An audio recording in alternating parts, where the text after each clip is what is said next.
وما يلقاها إلا ذو حظ عظيم. وقال النبي صلى الله تعالى عليه وسلم: الكيس من دان نفسه وعمل لما بعد الموت، والعاجز من أتبع نفسه هواها وتمنى على الله الأماني.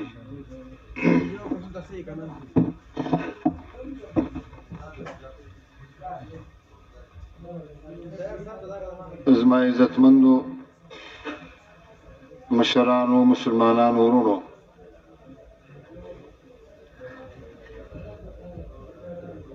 د دعوت و تبلیغ د دې مبارک مهنت مختلف اعمال دي.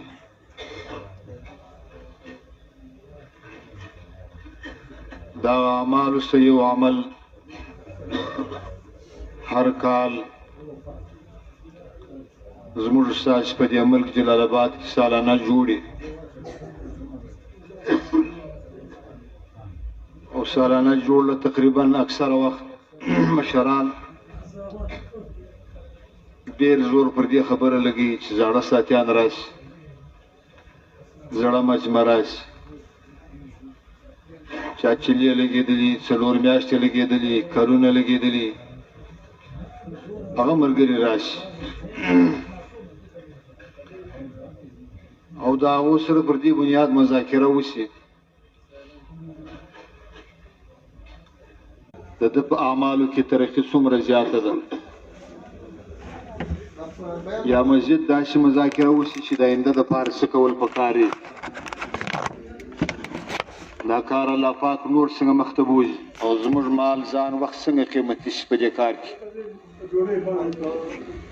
یا کارګزاري بیان شي، په کارګزارۍ کې حالات د ملک راشي، د ولسوالیو راشي، د ولایتو راشي، یا پر هغه باندې فکر یې چې نور کار څنګه الله پاک مخته بوځي، په څه طریقه مخته ولاړ شي.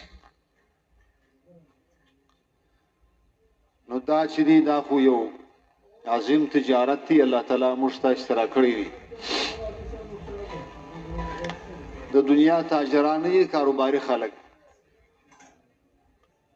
دا چې یو تجارت کوي نو دا کله یو سړی 10 لک روپۍ لري، کله یو سړی 10 کروڑه لري، کله د دې نه هم زیاتې لري،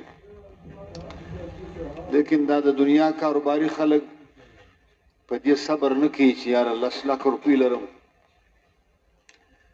بلکې نور لارې لټوي، نور کوشش کوي د زیات تجارت، د زیات کاروبار، منافع مې زیاته شي، دنیا مې زیاته شي. او که د دې نه هم الله تعالی وچاته ډېره دنیا ورکړي نو هغه د ډېرې دنیا والا هم په دې صبر نه کوي چې یاره زما دنیا خو په افغانستان کې د جلال آباد په ښار کې کروڑو ته ورسېدله، اوس په کار کې زه صبر وکړم، کښېنم، کښېني نه. د دې تجارانو خلکو دا نظر دی که موږ کښېنستو زموږ په مال کې کمی راځي، زیاتۍ نه راځي.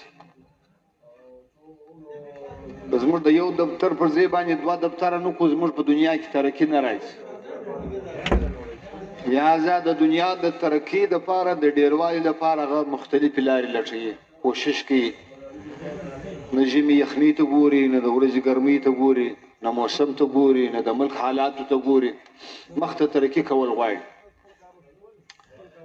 نو دا خو د دنیا یو تجارت دی، دا خو عارضي تجارت دی، اصل تجارت خو د دین دی.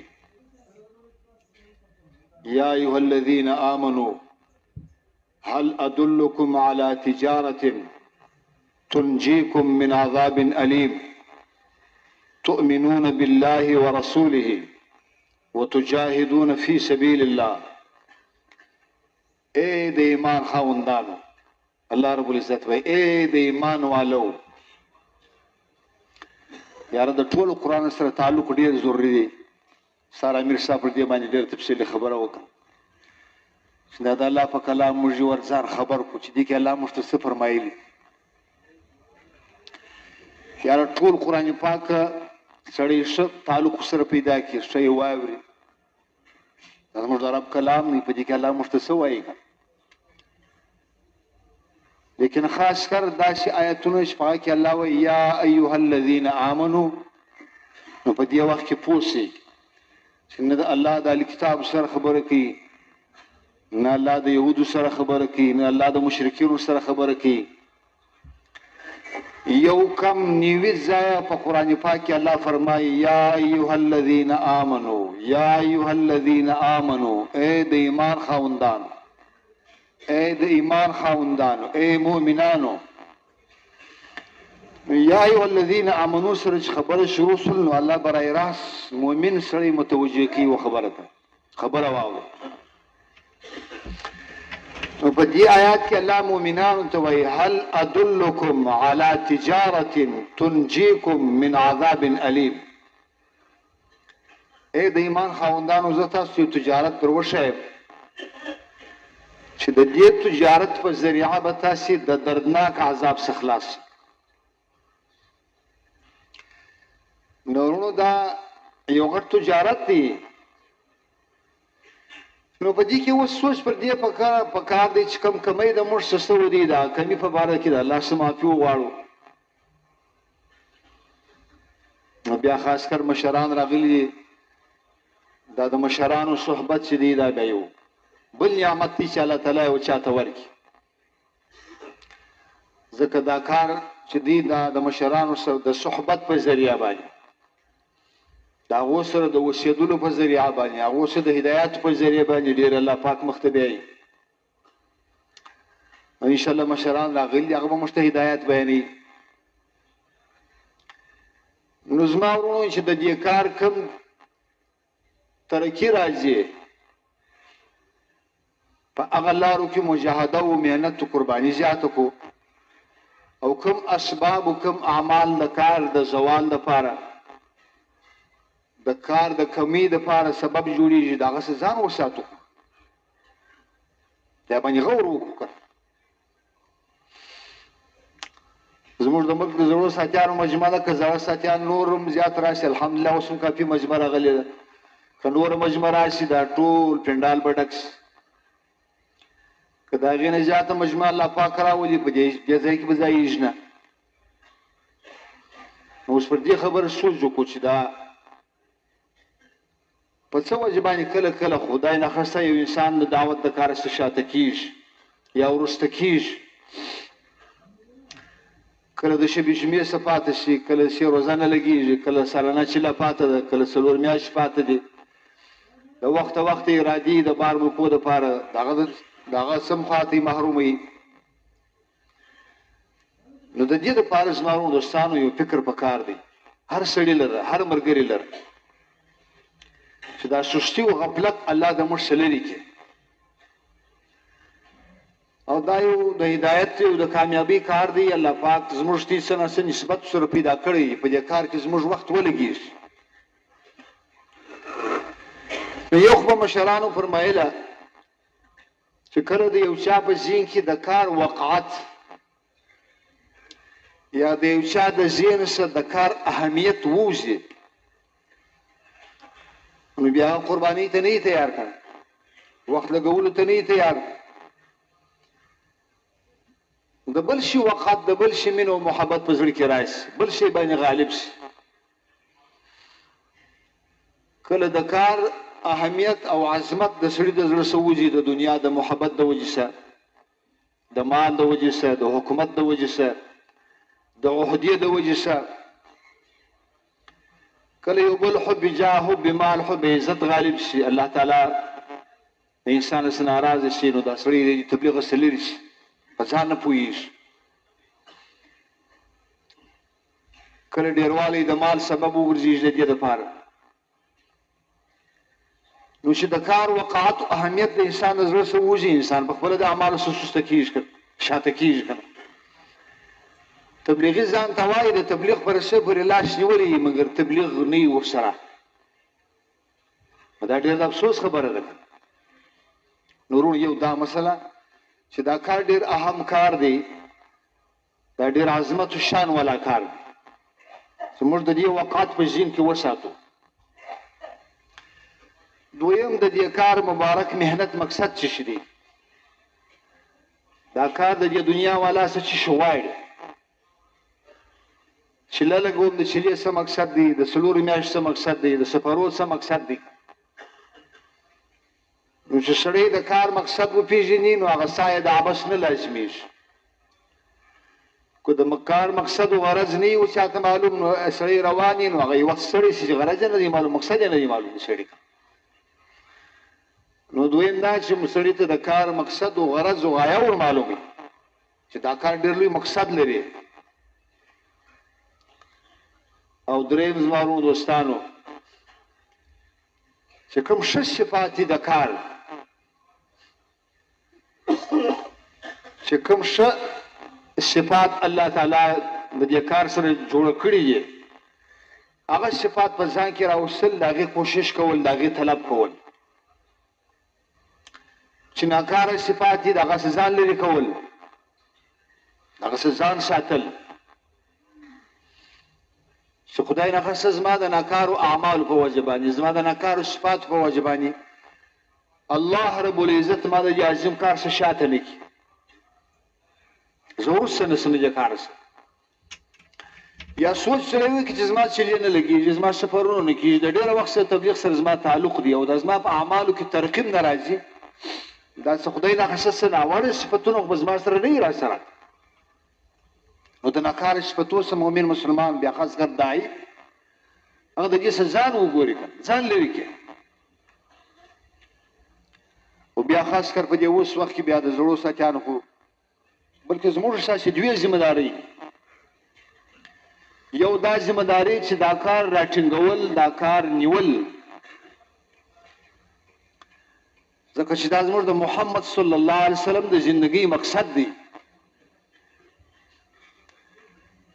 محمد رسول الله صلی الله علیه وسلم صحابو ته د یو سنت متعلق داش فرمایي علیکم بالسنة وسنة الخلفاء الراشدين المهديين عزوا عليها بالنواجذ نبی علیہ السلام زما امته زما سره د دنیا سره د رخصتو دوه سبات دي د ډیر مشکلات سره مخامخ کېدای شي ډیر حالات په تاسو باندې راځي ډیر پریشانی به راځي مختلف لارې د گمراهی به پر امت باندې خلاصیږي نوي نوي کارونه به شروع کیږي نو زما امته تی د محدثات الامور د نو طریقو څخه ځان لري کی د رسمو د رواجو د خواهشاتو څخه لري شي بلکې زما سنت او زما د څلورو صحابو سنت راټینګ کی او نبی علیہ السلام فرمایي عزوا علیها بالنواجذ د ځای په غاښو ټینګ ونشي دغه د مخ په غاښ چې شی ټینګ ونشي نو چې ټینګ کش کې بیا خلاصيږي او د ځامي په غاښ چې ټینګ ونشي هغه بیا نه خلاصيږي نو زموږ ساسي حدیث پیغمبر صلی الله علیه وسلم د سنت عمل متعلق مشتوی عزوا علیها بالنواجذ یو سنت طریقه یو سنت عمل نو چې جای چې د محمد رسول الله صلی الله علیه وسلم د ژوندۍ د مقصد کاری او چې جای چې د 1,40,000 زیات کم انبیاء علیهم السلام د لېږلو د بعثت کاری دغه متعلق سون تاکید پکار دی نو زموږ په سر په دې وخت کې دوې ذمہداري دي یو ذمہداري دا کار کول په دې کار پورې لاسونه نیول او دا کار په زړه په خوله سره اخیستل پر دې مال ځان وخت لګول دا یوه ذمہداري دویم لکه څنګه چې د الله پیغمبر فرمایي چې زما څخه لرې زمانه چې څومره زمانه لرې کېږي دومره پر انسانانو باندې حالات خراب راځي یو حدیث پاک کې راځي د الله نبی فرمایي قیامت چې زما د امت پر هغه خلکو باندې به راځي اولئک اشرار الخلق عند الله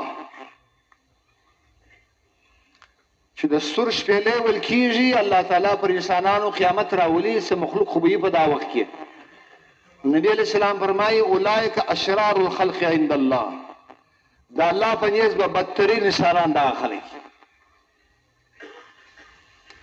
ښه خلکو صحابه کرام ول ښه خلکو تابعین تبع تابعین او سلف صالحین ول چې د نبی علیہ السلام زمانه ته نږدې و نو چونکې حالات سره لري کېږي دومره حالات زیات راځي. داسې یو وخت زما د یو سپین ږیري مشر عالم صاحب په چمن کې واورېدل، د حاجي عبدالوهاب صاحب رحمت الله علیه کارګزاري بیانوله. ولحاجي صاحب ویله یو وخت کې مجمع کې ولیاره د مولانا الیاس رحمت الله ته د وخت تبلیغ زبردست خوندور وکړ. چا پوښتنه جوړه کړه چې ولې؟ ولیاره شپږ صفات وله او د انبیا علیهم السلام واقعات کارګزاري. د حاجي صاحب د خولې الفاظ ډېر ساده و، ډېر اسانه و تبلیغ کړ. بعد کې بیا فضایل صدقات سو، بعد کې بیا فضایل اعمال سو، بعد کې بیا حکایت صحابه سو، اوس منتخب حاجي سو. اول کې خو بالکل شپږ لمبر او د انبیا علیهم السلام واقعات. نو اوس موږ هم د خپلو مشرانو د وخت څخه ډېر ورځ په ورځ لرې کېږو. نو څوک موږ څوک د زمانې په رفتار باندې د خپلو مشرانو سره لرې کېږو، داسې موږ هم په حالات کې راځو کنه، موږ باندې پریشاني راځي کنه. نو یو د دې کار کول زموږ ذمہ داری ده، او بل د دې کار نگرانی کول، د دې کار حفاظت کول زموږ ذمہ داری ده. او کار کول یا د کار نگرانی کول نو دا دغه صحبتونه چې لکه دا نن چې کوم جوړ دي مشران راغلي دي یا نورو، بل وخت موږ ته الله توفیق راکړي مشرانو صحبت لپاره، نو دا چې دي هغه د کار لپاره الله تعالی موږ ته ذریعه د هدایت جوړ کړي، موږ کې دغه کې استعمال کړي. نو لویه خبره زما ورونو دوستانو یو دا چې دا کار چې دی د تبلیغ کار دا ډېر لوی کار دی، دا ډېر عظیم منصب دی، دا ډېر لوړ شان والا کار دی. دا د دې امت د نجات ذریعه ده. دا انسان الله تعالی ته د رسیدلو الله تعالی د رسیدلو لار دا و رسید چې الله را لېږلې دې دنیا له. که موږ د مختلفو ساحانو کویو کړیو څخه ځان کښل غواړو او دا د دنیا مختصره زندگی چې یا لس کاله ده یا لس میاشتې ده، که دا سړی په خوشحالي باندې تېرېدل غواړي، په عافیت باندې زندگی غواړي، نو هغه دې دا مبارک محنت زړه د اخلاص، زړه د اخلاص.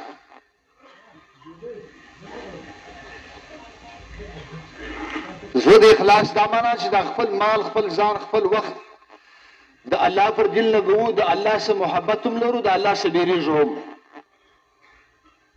یا الله دا مبارک محنت کې زه لګیا یم، زما د میاشتې روزه ده، زما چله ده، زما څلور میاشتې زما د جوړ تعلق دی. یا الله دا زه ستا د رضا دپاره کوم، او الله چې زه نه کوم زه ستا څخه بیریږم. که زه د دې مبارک محنت ځان مال وخت وروسته کوم زه بیریږم، او الله دا ستا حکم دی. ځکه د ثواب کا پر بنیاد باندې که موږ دا مبارک محنت شروع کړو د ثواب پر بنیاد باندې، نو ثوابي کارونه خو الحمدلله په اسلام کې الله نور هم ډېر رالیږلي کړ. اشراق د لمانځه څومره فضایل دي، تهجد د لمانځه څومره فضایل دي، صدقه او دعا څومره فضایل دي کړ. على هذا القياس یو مسلمان بې ماپرسي له ورتلل څومره فضایل دي. نو که د فضایلو پر بنیاد باندې موږ د تبلیغ سره لاس ولګو، کېدای شي بل داسې شی موږ ته په مخه راشي، د هغې فضیلت موږ ځان طرف ته متوجه کړي، کار را شفاعت شي کنه. او که د حکم پر بنیاد باندې کار شروع کړو،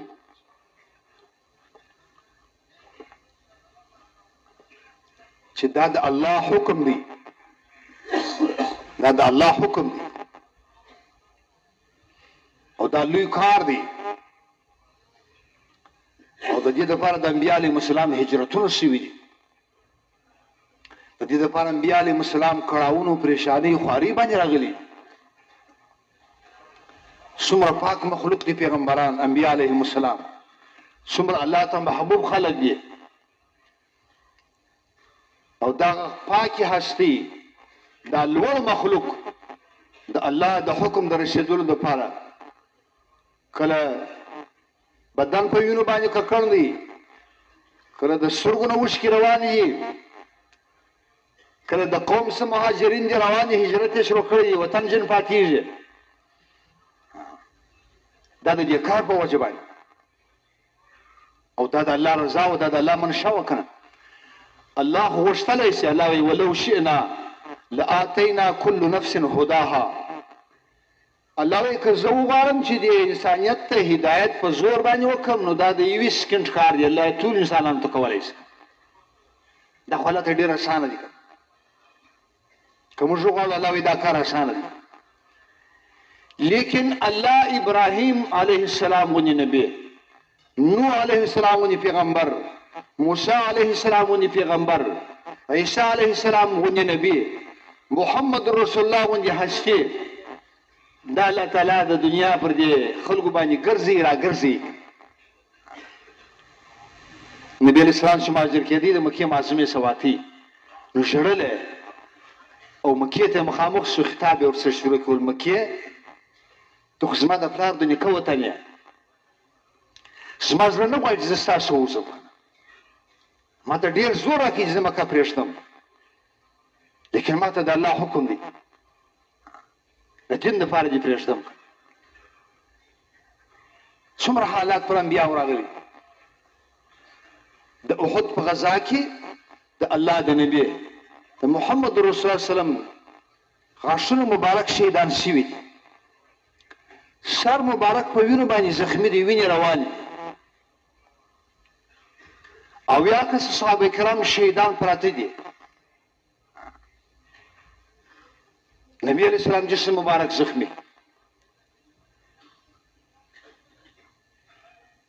او نبی علیہ السلام سے یہ وقت عائشہ رضی اللہ عنہ پوښتنه کی اے د الله پیغمبره د احد د ورځې نه زیاته سخترینه ورځ بل نبی علیہ السلام ای عائشہ ته څه خبره د طائف په ورځ پر ما باندې کوم حالات رااله کومې سختۍ چې ما برداشت کړې هغه د احد د ورځې نه ډېرې زیاتې وې ورونو پر دې مبارک مهنت باندې د خپل ځان قربانول خپل عزت باندې ختمول نبی علیہ السلام خپل عزت پر قربان کی نبی علیہ السلام سره د چا سره د ذاتي انتقام بدلو اخصه جذبه نه ولا نبی علیہ السلام سره د امت د هدایت فکر و د نبی علیہ السلام سره د دې مبارک مهنت د خوریدلو فکر و د دې وجه غزوه احد کې چې کله صحابه کرام شهیدان دي ابو سفیان په دا وخت کې مسلمان نه دی نو صحابه کرام شهیدان دي او حضرت حمزه رضی الله تعالی عنہ کافرانو ډېر ظلم ورسره کړی دي سینه مبارک یې وڅرلې ده د نبی علیہ السلام اکا دی زړه یې ور راکښلي دي هغه یې وشکولي دي وڅرلې دي غوږونه یې پرې کړي دي پزه یې پرې کړې ده په وینو سر پروت دی د الله د نبي اکا حمزه رضی الله تعالی عنہ نور صحابه شهیدان پراته دي ابو سفیان رالی په دې شهیدانو کې دا شو وګرځېدي راوګرځېدي پر آس باندې سپورو نو چغې کله ول اين محمد ابن عبد الله محمد زید عبد الله چیرې دی نبی علیہ السلام سره ابو بکر رضی الله عنه سره دی حضرت عمر رضی الله عنه سره دی حضرت عمر رضی الله عنه د الله پیغمبره زه جواب ورکوم نبی علیہ السلام نه جواب نه ورکړي جواب ورکړو بس د شي خبره ده وای که جواب ضرورت نشته بیا وای اين ابو بکر بن قحافه د قحافه زوی ابو بکر په کوم ځای کې دی حضرت عمر رضی الله عنه فرمایي د الله پیغمبر زه به جواب ورکړم نبی علیہ السلام جواب مو ورکړو درې واره ابو سفیان پر آس باندې سپور دی ګرځي را ګرځي وای اين عمر بن خطاب خطاب زوی عمر په کوم ځای کې دی وای د الله پیغمبر زه به جواب ورکړم نبی علیہ السلام جواب مو ورکړو چلو ما راغه چغکل الاوله بل اوله بل لا عزا ولا عزا لكم مش هبل لرو مش لات لرو مش عزا لرو او تیخو عزا نه لري مسلمانانو نبی علیہ السلام اوس د دعوت کلمه ورته وایي یار جواب ورکړه اوس هغه څه ورته وایي الله اعلى واجل لا مولا ولا مولا لكم الله ډېر لوړ ذات دی، الله ډېر لوی ذات دی. موږ الله لرو، موږ الله لرو. نو زما د الله پیغمبر چې هغه محمد بن عبد الله نبی علیه السلام، بس ضرورت نشته د جواب چې کله د باطل आवाज په دنیا کې ولګېږي د الله پیغمبر د حق आवाज لګي. هذان خصمان اختصموا في ربهم. دا دوا قسمه مخلوق دی، یو انبیاء علیهم السلام دا هغو محنت دی، یو باطل دا هغو محنت دی. دا د قیامت پورې په جګړه کې سره روان دي، دا د قیامت پورې د आवाज دا خبرې به روان دي. څومره باطل چې په دنیا کې خورېږي زما ورونو دوستانو، د هغې د خورېدلو ذریعه د باطل دعوت دی. څومره بېدیني چې په دنیا کې نن سبا د آدم علیه السلام د زمانې څه ونه شي، بیا در اوسه بیا در قیامته خورېږي، دا په باطل دعوت سره خورېږي. څومره دین چې مخکې خور شوی دی یا اوس خورېږي، دا د حق په دعوت سره خورېږي. د دې ذریعه دعوت دی، د باطل بنیاد هم دعوت دی او د حق بنیاد هم دعوت دی. په کومه ورځ چې الله تعالی آدم علیه السلام دنیا له راغلی د حق د محنت لپاره، په هغه ورځ باندې شیطان دنیا له راغلی. آدم علیه السلام د حق د دعوت د محنت لپاره راغلی، شیطان د باطل د محنت لپاره راغلی. دا مقابله له اولې ورځې شروع ده. په هر دور کې شیطان د باطل محنت کړی دی او انبیاء علیهم السلام او پر هغو باندې ایمان راوړونکي انسانانو د حق د محنت دعوت کړی. لیکن یو شی دی، باطل چې کوم محنت کوي هغه هم دغه محنت د یوې ورځې او د یوې شپې سره تعلق نه لري. شیطان چې د باطل د محنت لپاره په میدان کې ولاړ دی، د هغه هغسې روزه او چله نه ده. هغه د باطل محنت د زندګۍ مقصد ګرځولی. انبیاء علیهم السلام چې دا مبارک محنت د دعوت کړی، هغو د مبارک محنت د زندګۍ مقصد و، هغه هغسې روزه او چله نه وه.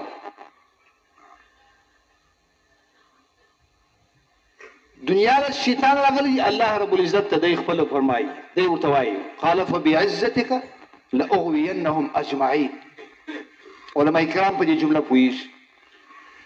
کله چې الله تعالی دی د خپل رحمت څخه لرې کوي، نو دی الله ته وایي یا الله فبعزتک، زما د ستا په عزت په لویي باندې قسم وي، لاغوینهم اجمعین، زه به دا ستا بندګان ګمراه کوم ګرده. بل ځای الله ته فرمایي قال فبما اغویتنی لاقعدن لهم صراطك المستقیم ثم لآتینهم من بین ایدیهم ومن خلفهم وعن ایمانهم وعن شمائلهم ولا تجد اکثرهم شاکرین. قال فبما اغویتنی، یا الله چې تا زه د رحمت لرې کړم، نو زما کار څه شي دی؟ لاقعدن لهم صراطك المستقیم. کله کله په امت کې موږ داسې کارګزاري راشي، په دې کارګزارۍ کې زما رقم یو مولوي صاحب یا یو مدرسه لري یا 15 طالبان لري، سبق ورته وایي. نو اکثره وخت د خلکو دا ځینې چې موږ له خو دلې دا د خلک را روان یو، موږ سبق ورته وایي. پوهنتون والا وایي موږ په پوهنتون کې سبق ورته وایي، کالج والا وایي موږ په کالج کې ورته وایي، مدرسې والا وایي موږ په مدرسه کې ورته وایي. بالفرض موږ ومنل چې دا صحیح سبقان دي، حق او صحیح دین دی، صحیح محنت دی. لیکن زموږ په مقابل کې د شیطان محنت خو داسې نه دی چې هغه وایي زه پر ځای ناست یم، د جلال آباد خلک به ما له راځي، بیا به زه ګناه وښیم. شیطان داسې نه وایي. شیطان وایي زما محنت د باطل د کفر او د بهایي او د ګناه دا دی، لاقعدن لهم صراطک المستقیم، زه به دې انسانانو ته پر لار باندې کښېنم چې دی حق الدین او مسجد له روان دي، تبلیغ له روان دي، د الله کور له روان دي، زه به یې راګرځوم. لاقعدن لهم صراطک المستقیم، ولاړېږم، زه پر ځای نه یم ناست. شیطان وایي زه نه کښېنم. بیا چې ولاړېږم نو څنګه ولاړېږم؟ دی وایي لآتینهم من بین ایدیهم ومن خلفهم. دنیا ورته ښایسته کوم، د آخرت ځین لرې کوم. نشته آخرت. اوس د ځوان یې، اوس د تکړه یې، اوس د کاروبار دی، زندګي دی، تجارت دی، وطن دی، بادشاهي ده، دا خبرې. پیسې لږ ډېرې که کاروبار لږ برابر کړه، زندګي لږ برابر کړه، خلک څه کوي ته څه کوې. د دنیا محبت په زړه کې وراچوم، آخرت ځین لرې کوم. رسته طرف نه چپه طرف نه راځم او دی الله ته وایي ولا تجد اکثرهم شاکرین. ستا ډېر خلک به ستا خبره نه مني، زما دا موني. د دنیا حالات هم دغه شي. الله وایي ولقد صدق عليهم ابلیس ظنه فاتبعوه الا فريقا من المؤمنین. الله وایي شیطان د خپل ګمان پر دنیا والا باندې رښتینی ثابت کړي. ګور د خلک په دې پسې روان دي. څلور کسان مجمع ده چې هغه جنا ګرځېدلي. نو شیطان د باطل داعی دی. انما يدعو حزبه ليكونوا من اصحاب السعير. الله وایي شیطان داعی دی. شیطان دعوت چلی، زنا دعوت، کله د بهایي دعوت، کله د سود دعوت، کله د ظلم دعوت، کله د مسلمان د قتل دعوت، او کله چې د شرک او د کفر دعوت، کله د باطل نقشې دنیا سامخ شیطان د دې داعی دی. دی له دې وربولي. و عرب انسانان دي تقریبا دا خلک وایي تحقیق کوونکي 5 عربه غیر مسلم پر ده باندې دا خبر رښتینې شوې ده. الله ولقد صدق عليهم ابلیس ظنه. یو نیم عرب مسلمان. نو موږ له اوس سوچ کول پکار دي په خپل ګریوان کې. دا وخت اوس د ناستې دی،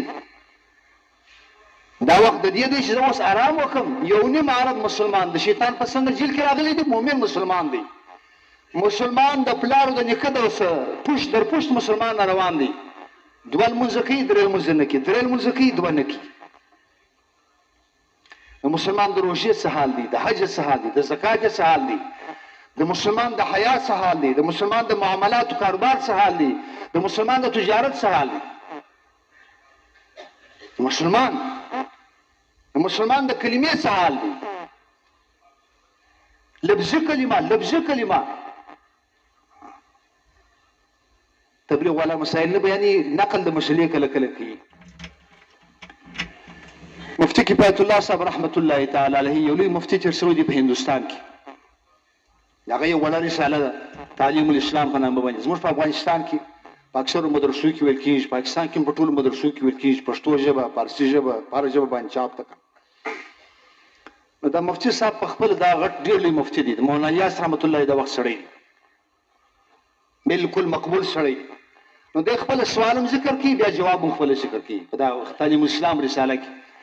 نو موږ ته بچیانو ته وایي پاکې کله کله دا سوال راشي، او دا ډېر د غور خبره ده. زه خو هم الله دې نه کړي لکه دا فتوا چې څنګه مفتي صاحب ورکړې ده، او کېدای شي دغه شي دا ډېر لوی عالم و. د سوال جواب کې سوال لیکلی، بیا جواب هم خپل ټول جوابونه د ایمان، د لمانځه، د روژې، د حج، زکات ټول تفصیلات ډېر ضروري ده ماشومان لپاره چې ماشومان یې ووایي. سوال لیکلی، سوال یو سړي له کلمه په لفظ ورځي چې لا اله الا الله محمد رسول الله، لیکن په معنا باندې نه پوهېږي دا سړی مسلمان دی که نه دی. دا سوال دی. او خاطر مفتی صاحب جواب ذکر کړی. د مفتی صاحب جواب داسې دی، زه صرف نقل کوم، زما فتوا نه ده، نه موږ د فتوا ورکول والا یو. مفتی صاحب داسې ذکر کړي چې یو چا له کلمه په لفظ سمه راځي، په معنا نه پوهېږي، مفتی صاحب وایي دا نه دی مسلمان. نو د مسلمانانو خوند، مسلمانانو مندي، مسلمان امت په غرو کې، په بیابانو کې، په دیهاتو کې پروت دی. تر اوسه پورې د سروزي او د چلې جومات په د کول نه دی ورغلی. دا زموږ د ملک حال. نو دې وخت کې اوس د دې انتظار نه دی چې ولې زما سالانه چله څنګه شو، زما 4 میاشتې څنګه شوې. نو شیطان چې څومره الله وایي شیطان د خپل خبره پر دې باندې صادقه کړه، خلک په دې پسې روان دي. او شیطان د باطل محنت کوي، پسې روزه او پسې جمعه نه کوي، انما مسلسل ولاړ دی. یارغه اسلام څخه خلک وباسي، بیا چې کوم په اسلام کې دننه دي، یو د سترګو ګناهګار دی، بل د غوږو مجرم دی، بل د کاروبار ګناهګار دی، بل په لمانځه کې ختم دی، بل تقوا نه لري، بل د ژبې حفاظت نشي کولی. نو دا د مسلمان زندگی ده. انما يدعو حزبه ليكونوا من اصحاب السعير. دی دعوت چلی خلق جهنم نه بیایي. نو د دعوت د یوې او 2 ورځې نه دی، او داسې د حق دعوت، د انبیاء علیهم السلام دعوت، هغه د یوې ورځې نه دی که نه، هغه د یوې ورځې نه دی که نه. رب إني دعوت قومي ليلا ونهارا فلم يزدهم دعائي إلا فرارا وإني كلما دعوتهم لتغفر لهم جعلوا أصابعهم في آذانهم واستغشوا ثيابهم وأصروا واستكبروا استكبارا ثم إني دعوتهم جهارا ثم إني أعلنت لهم وأسررت لهم فقلت استغفروا ربكم إنه كان غفارا يرسل السماء عليكم مدرارا ويمددكم بأموال وبنين ويجعل لكم جنات ويجعل لكم أنهارا ما لكم لا ترجون لله وقارا وقد خلقكم أطوارا. دا د نوح علیہ السلام دعوت کارگزاری الله ته ویلي. الله ته وایي إني دعوت قومي ما قوم ته دعوت وکي. څنګه دعوت وکي؟ لیلا ونهارا. د شپې مم دعوت کوي، د ورځې مم دعوت کوي، په زور مم आवाज کوي، په آرام مم ورته کوي، اعلان مم ورته وکي. او ما امت ته ویل چې استغفروا ربکم، د الله څخه بخښنه وغواړئ، انه کان غفارا، الله غفار ذات دی، الله به یې معاف کړي. د انبیاء علیهم السلام محنت، د انبیاء علیهم السلام دعوت، انبیاء علیهم السلام هم فنا فی الدعوت دي. هغه په دې دعوت په کار کې فنا فی الدعوت.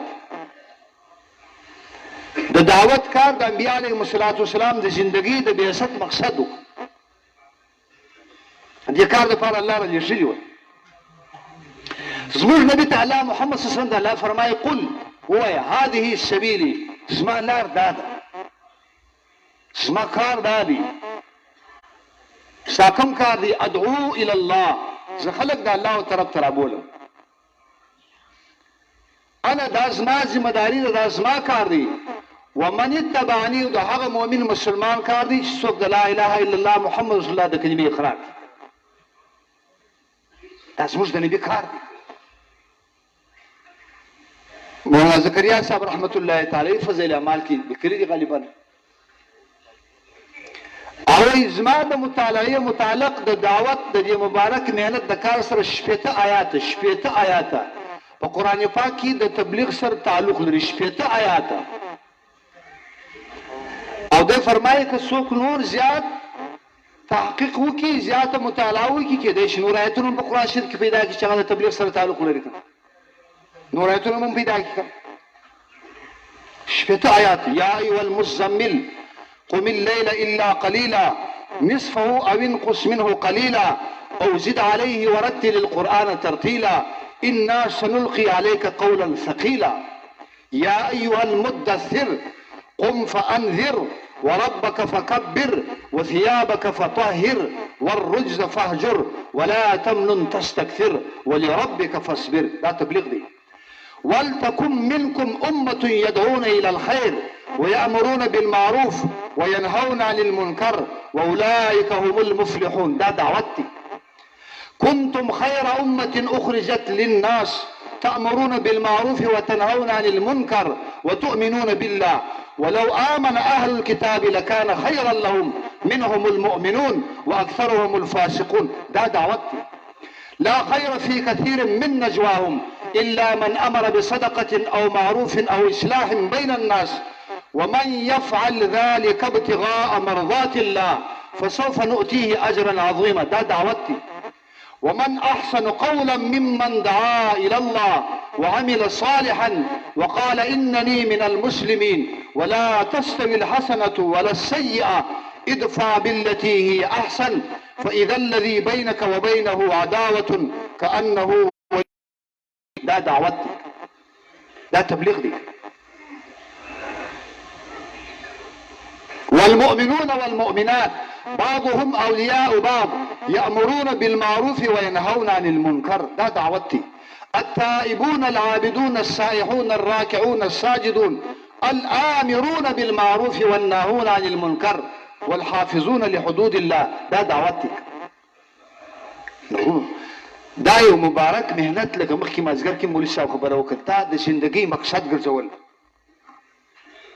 دا د خپل د دې کار اهمیت، دا یو عظیم کار دی، دا یو لوی منصب دی، دا د نجات کشته ده، دا د نجات لار ده، دا د کامیابی لار ده، دا د خوشحالۍ لار ده، دا د انبیاء علیهم السلام د تابعدارۍ لار ده.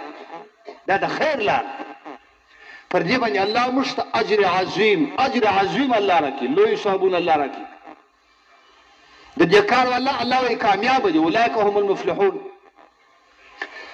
په نن ورځ کې په دنیا کې په 100,000 ژبو باندې مجلسونه شوي دي بر صغیر افریقا امریکا ټول دنیا څو عرب انسانان دي په 100,000 ژبو انسانانو خبرې کړي دي مجلسونه کړي دي الله تعالی وایي په دې تمام مجلسو کې بهتر مجلس بهتري خبرې د داعی الله دي شایسته خبرې د دعوت والا دی الله داعی الله درون دا لوی کار دا یو عظیم کار دویم زمارو دوستانو د دې کار د ترقی دپاره څنګه چې د مشرانو سره څنګه چې د انبیا علیهم الصلاة والسلام سره ترتیب دی په هغه ترتیب باندې کار ترقی به الله زیاته ورکړي کله یو سړی د ډېرې زمانې څه چې 4 میاشتې لګي ترقی په اعمالو کې نه راځي ترقی په کور کې نه راځي ترقی په تبلیغ کې نه راځي د دې لپاره سوچ پکار بس اوقات زموږ وایي زموږ د مرکز سره تعلق دی هغه دی مشوره ده او ناس ده ولاړ دی لیکن اعمال کمزوري محمد رسول الله صلی الله علیه وسلم چې تبلیغ شروع کړي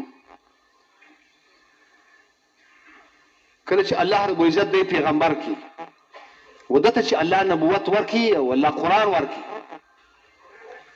د اول مهنت میدان کوم ځای ګرځېدلی دی اول وار کور ته راغلی دي خپل بیبي زموږ ستاسې مور خدیجه رضی الله تعالی عنها ته فرمایي حدیث پاک کې راځي کله چې الله پاک نبی پیغمبر جوړاوي نبی علیہ السلام ما به شایسته خوبونه کتل ښه خوبونه به لیدل هغه به داسې رشته کېدل لکه صبح صادق سهار نو ثم حبب الیه الخلاء بیا نبی علیہ السلام ته یوازې والی خوښ شو چې د الله عبادت وکړه دا څنګه ښایسته خوبونه وینم نو به کور والا یې څه ذات څه توشه شی مې وله برابر کړل غار حرا له به ولاړې هلته به د الله ذکر او عبادت کاوه تر دې پورې چې نبی علیہ السلام نه جبرائیل علیہ السلام راغلی او قرآن یې وله راوړ او الله دی پیغمبر کی کله چې دی الله پیغمبر کی دله دا 15 آیتونه اول ور راځي اقرأ بسم ربك الذي خلق الانسان من علق اقرأ وربك الاكرم الذي علم بالقلم دا 15 آیتونه راځي نبی علیہ السلام ما ته جبرائیل علیہ السلام دا وایي ما ول چې ما انا بقارئ دا زه نشم ویلی دا کلام مخکې اورېدلی نه دي ناشنا کلام دی نوی کلام دی دویم کارت ما ته وویل دریم کارت زه د سینې سره ټینګ ونیوم چې زه ډېر تکلیف ما محسوس کړي ډېر مشقت ما ته ورسېدي او ما ته جبرائیل علیہ السلام اقرأ باسم ربک الذي خلق وما اقرأ باسم ربک الذي خلق دوم آیتونه ویل ما مشره ویل دا آیتونه اول وار الله پیغمبر ته ورکړه نبی علیہ السلام چې د دې مجلس سره ولاړېږي اول وار خپل کور ته راځي کور والا ته وایي چې ما خو کلم د الله عبادت او بندګي کاوه د ډېر وخت تلم راتلم نن پر ما باندې ناشنا کلام ناشنا خبرې راغلي څنګه خبرې راغلي دي د الله پیغمبر دا 15 آیتونه خپل کور والا خدیجه رضی الله تعالی عنها ته پیش کړ چې دا څه کلام دی دا خبرې دي او زملونی دسرونی ما پټ کې زما ته بده پر ما باندې بوج نو خدیجه رضی الله تعالی عنها ورته فرمایي چې کلا والله لا يخزيك الله ابدا سمای د الله پر ذات قسم تا بلا نه رسوا کی انك لتصل الرحم تو خو قرابت خپل ولي پالي یتیمانانو سره شکه د مسکینانو سره شکه وتکسب المعدوم وتعين على نوائب الحق د غمزدو خلکو امداد کوي د خلکو سره اکرام کوي مهمان نوازه د صفاتونو الله تعالی درکړي دي د صفاتو ولا سړي الله نه رسوا کی زما د تر د اکا د زوی ورقد نو فرس صاحب بارک پښتنه کوم هغه ډېر لوی عالم چې هغه صاحب بارک شوی تعالی نه رسوا کی ګور اسمانو دوستان کور ولا سره مګرس ډېر زمانه بعد د خدیجه رضی الله تعالی متعلق خبر راال د الله نبی وای د خدیجه په بارک سموایست خلکو زه دروغجن ګڼلم دې زه د الله رسول وګڼلم زه غریب ولم د دې په مال مات الله عزت راکړي زه مالدار کوم د دې په مال الله زما نصرت وکړي د دې په باره کې به څه نه وایاست ورو د الله پیغمبر کور والا د ځان سره ملګري کړ. بیا الله آیات رالیږي وانذر عشیرتک الاقربین، نږدې قریبان وبېروه. بیا صحابه کرام د الله پیغمبر راجمع کوي، هغو ته دعوت وکړي. بیا د نبي علیه السلام نږدې دا قاضي د 9 کالو د 9 کالو په عمر کې علي رضی الله عنه سره ملګری کړي. او بیا د نبی علیه السلام خپل دوستان دي. ابوبکر رضی الله عنه د نبی علیه السلام دوست، دا د نبی علیه السلام مجلسي و، د دعوت تبلیغ د اسلام سمخ کې ابوبکر رضی الله عنه ورای نبی علیه السلام دی ولښینه وی د الله پیغمبر اے محمد صلی الله علیه وسلم. او پیغمبر نو خو د په خپل نام ورته ویل ته نن د قوم په مجلسو کې نه معلومیږي، موږ تا نه وینو. او خلک تا په بد نامه سره یادوي. خلک وایي دا محمد بن عبد الله د رسالت دعوه کړې ده، اوس موږ الهو ته بد رد وایي. خلک پر تا باندې عیب لګي او تم غایب یې په مجلس کې نه معلومیږي، دا ته چیرې یې؟ نبي علیه الصلاة والسلام دا دوست یې ملګری دی، هغه ته د اسلام د ایمان دعوت ورکړي چې ابوبکره زه خو الله پیغمبر کړی یم، ما ته الله کتاب را لېږلی، ما ته الله کار را کړی دی، زه اوس خلک د الله طرف ته رابولم، زما دا محنت دی، دا کار دی. فورا ابوبکر رضی الله عنه پر خپل دوست نبی رسول ایمان راوړي. د دې ځای سره رالیږي دعوت شروع کړي. دعوت 4 کسان راولي، بیا ځي 15 کسان راولي، اته 9 کسان یوازې د ابوبکر رضی الله عنه په دعوت باندې الله پاک مجمع جوړه کړ. کار شروع شو. بس اوقات داسې چې زموږ د ډېر وخت د تبلیغ سره تعلق یې په کور کې تبلیغ نه وي، د ډېرې زمانې سره تبلیغ سره تعلق دی، په محله کې تبلیغ نه وي، پر مقام باندې تبلیغ نه وي. نو موږ کې خوار سړی جنوي دي مقدادي نه دی چې زوی ماحول به خراب وي، د ښځې ماحول به خراب وي، د کور ماحول به خراب وي، د کلي ماحول به خراب وي، بیا به ته پر تبلیغ باندې ټینګ ولاړ یې، بیا به ته استقامت کوې. استقامت خو هلته کېږي چې الله پاک تا ته ماحول درکړي. او ماحول جوړیږي د کوره چې په کور کې عمل شروع کړي، ماحول جوړیږي په محله کې چې په مسجد کې عمل شروع کړي، ماحول جوړیږي په کلي کې چې په کلي کې عمل شروع کړي. چې په کور کې ماحول جوړ شي د اعمالو، په مسجد کې به الله ماحول درکړي. په مسجد کې اعمال جوړ شو د مرکز سره به تعلق وي، د مرکز تعلق به د جنبات د نظام د ټول دنیا تعلق به الله قایم ساتي. او که د سړي په کور کې د ډېر وخت تبلیغ دی، تبلیغ کوم لیکن په کور کې تبلیغ بوی نشته، اعمال د سنت طریقې خلاف دي، عبادات کمزوري دي، اشراق نشته، تهجد نشته، اوابین نشته، دعوت ماحول نشته په کور کې، په محله کې عمومي ګش نشته، خصوصي ګش نشته، ملاقاتونه نشته، د دعوت نظام نشته. او زه د ډېر وخت تبلیغ والا یم، د ډېر وخت سره زما تعلق دی دې کار سره. ورونو په داسې بیا ترقي د انسان په اعمالو کې نه راځي. که موږ په دې مبارک محنت کې ترقي غواړو، په دې کې چې کوم عمل ستا د نفس خلاف دی، پر هغه عمل باندې زور ولګو. نفس نه غواړي چې په محله کې، په کلي کې، په کور کې تعلیم شروع کړي، په مسجد کې تعلیم شروع کړي. او نفس دا نه غواړي چې په تربرو په قوم کې عمومي ګاش وکړي، دروازه یې وټکوي چې زه تاله راغلی یم د تبلیغ مبارک محنت. دا نفس نه غواړي. نو ته دا ووایه چې په کوم کار باندې الله جل جلاله محمد رسول الله ته عزت ورکړی دی، او د کوم کار په وجه باندې چې الله تعالی دا مبارک محنت د دین اسلام په دنیا کې خور کړی دی، او خدای ناخواسته زه په هغه عمل باندې شرمېږم، نو زه به څنګه تبلیغ والا شم؟ هو دوستانو، د دې لپاره موږ داسې اعمال شروع کړو چې په هغه اعمالو باندې زموږ نفس ختم شي، زموږ په اعمالو کې ترقي راشي، زموږ په اعمالو کې ترقي راشي، زموږ په اعمالو کې شان پیدا شي. د دې لپاره زما دوستانو دا کار په هغه صفاتو کې کول چې په هغه صفاتو سره دا کار ښایسته کېږي. عاجزانه مزاج، د اطاعت مزاج، د تابعدارۍ مزاج، خواهشات شاته غورځولو مزاج، او دا خپل مال ځان وخت پر دې کار باندې لګولو مزاج. خپل مال، خپل ځان، خپل وخت دا پر دې دین باندې ولو. داسې نه چې موږ صرف د دې تبلیغ په نامه پورې لاس ولدي او نور چې دي زموږ اعمال کمزوري بیا کوي، زموږ قرباني کمزوري کوي، او ګرځي زموږ دپاره زما دوستانو دنیا، محبت د دنیا، محبت د خواهشاتو، محبت د عزت، محبت د مال، دا رکاوټ ګرځي، دا هغه اسباب دي. که په دې لار موږ لاړ شو موږ د دین اسلام او د مبارک ملت څخه لرې کېږو. یو حدیث پاک مفهوم دی دا درې ګناوې د الله څخه پوښتنه کوي: حب جان، حب مال، حب عزت و ریاست. دا الله ته وایي یا الله چیرې ولاړ شم، کوم بندر ولاړ شم؟ حب ریاست، حب مال، حب عزت. الله ته وایي یا الله چیرې ولاړ شم، چیرې ولاړ شم، کوم بندر ولاړ شم؟ الله وایي ولاړ شه د جلال آباد په ښار کې چې کوم مبغوض سړی هغه سړي ولاړ شه، چې کوم بد سړی دغه سړی.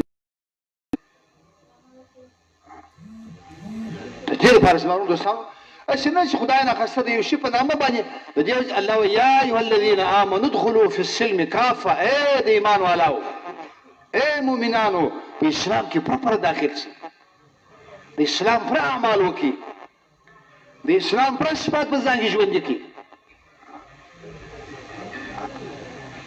نو د دې کار حقیقت ځان ته د الله څخه غوښتل چې الله د دې کار حقیقت ما ته راښکاره کړي، یا الله د دې کار قرباني کې ما ولګېږي.